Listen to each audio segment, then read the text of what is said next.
A continuación voy a realizar un relato acerca de lo que conozco de la exprovincia de Obando, actualmente llamada Ipiales.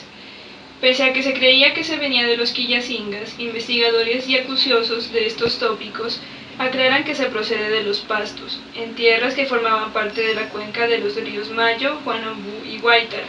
Los Pastos ocupaban el territorio de sur a norte que se extendió de la Tusa San Gabriel en la República del Ecuador hasta Ancuya en Colombia. Los primeros pobladores, los protopastos, habitaron en la región del Callejón Interandino, en la meseta de Túquerres e Ipiales en la República de Colombia y la provincia del Carchi en el Ecuador. Hace unos 1000 años, según los entendidos, y que en la época cuaternaria estuvo cubierto por una gran laguna. El imperio de los incas, dentro de su afán expansionista, no únicamente hacia Chile, sino al norte, se encontró con una fortaleza natural, reforzada con la belicosidad de sus habitantes en el puente de Rumichaca,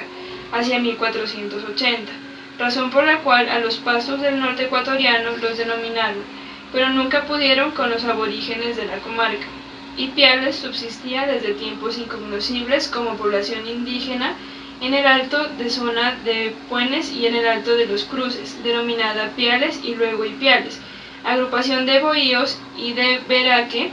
cubiertos de paja en un número no menor a 100. En 1538, a época de la conquista, entre tierras eran jurisdicción del obispado y del Cusco, de la vicaria del marqués Francisco Pizarro, en los dominios de las provincias de Quito y de Quillacinga. En 1591, cédula del Pardo Felipe II, se crearon los resguardos, cuyo objeto es preservar la mano de obra indígena, pero sin poder venderla o adquirir más tierras. Se entregaron los resguardos de Chamalaj, Ipiales, Incas, Inchuchala, Tataj, Cuela, Higüe, Nayalaf, San Juan y Tuletanga. Posteriormente vienen diferentes formas de administración de estos territorios a través de la encomienda, y es hasta en 1580 que no había avisos de fundación, ranchos y bohíos diseminados por ahí cerca. El mejor sitio, la iglesia y el desmantelado convento o casa doctrinal, granjas y dehesas del encomendero y nada más. En 1584, don Pedro de Henao, cacique principal de Piales Potosí, Males, Canjales y Puerres, viaja y ante el rey de España, Felipe II, consigue más de 23 cédulas reales para sí y a sus indios, pastos entregarlos a una real audiencia de Quito y a la diócesis del Cusco. En 1590 se elige a la cofradía de Nuestra Señora del Rosario de Ipiales, y en 1593 se nombraron corregidores de indios, quienes recibían los tributos para la corona, que antes los hacían los encomenderos. Las encomiendas eran áreas asignadas a una comunidad indígena bajo el mando de un cacique.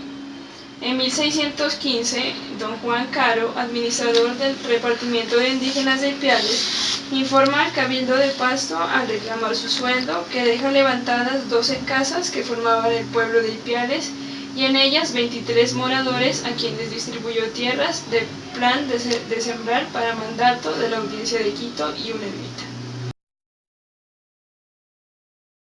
Y la introducción de los cultivos de uso ilícito en este territorio,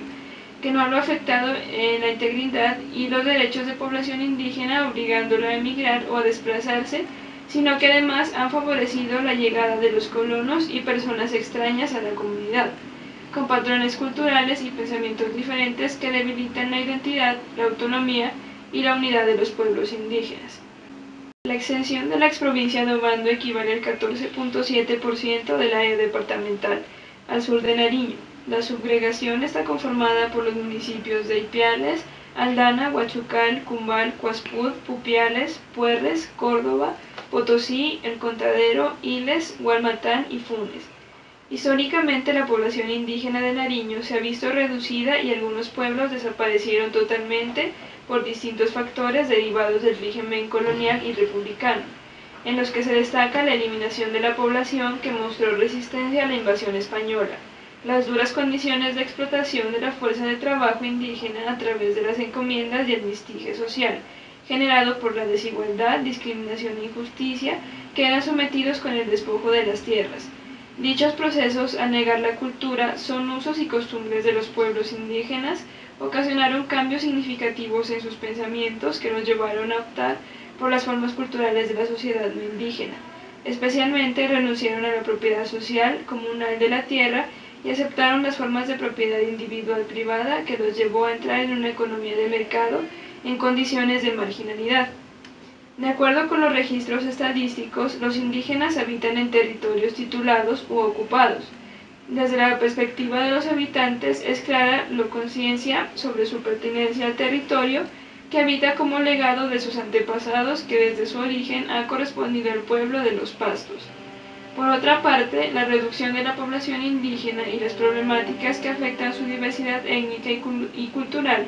está relacionada con el escalamiento del conflicto armado en la región, por cuanto los resguardos indígenas en Nariño se han constituido en las últimas décadas en áreas de interés estratégico por los actores armados que traen como consecuencia la violencia generalizada y la introducción de los cultivos de uso ilícito en este territorio,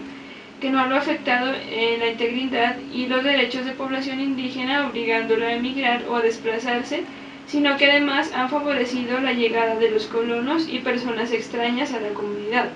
con patrones culturales y pensamientos diferentes que debilitan la identidad, la autonomía y la unidad de los pueblos indígenas.